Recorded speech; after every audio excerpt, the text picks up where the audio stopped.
ચોમાસા પહેલા આકરી ગરમી ન પડે તો પહેલા વરસાદની મજા જ શું રહે। બસ આવું જ વિચારીને હવામાને વરસાદ પહેલા મૂડ બદલ્યો છે। જી હા, હવામાન નિષ્ણાત અંબાલાલ પટેલે આગાહી કરી છે કે દેશના ઉત્તરીય ભાગોમાં 43 ડિગ્રી સુધી ગરમી પડી શકે છે અને આકરી ગરમી બાદ 15 તારીખની આસપાસ મેઘરાજા ગુજરાતમાં એન્ટ્રી કરશે। દેશના ઉત્તર ભારતના કેટલાક ભાગોમાં મહત્તમ ઉષ્ણતામાન 43 ડિગ્રી સેલ્સિયસ જેવું થવાની શક્યતા રહેશે।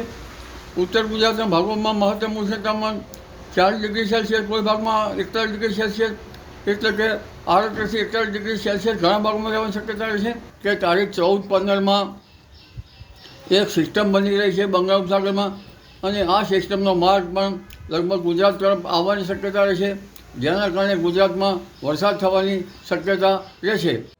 હવામાન નિષ્ણાત અંબાલાલ પટેલના જણાવ્યા અનુસાર ગુજરાતમાં બસ એક જ સપ્તાહમાં જ સત્તાવાર વરસાદની શરૂઆત થઈ શકે છે।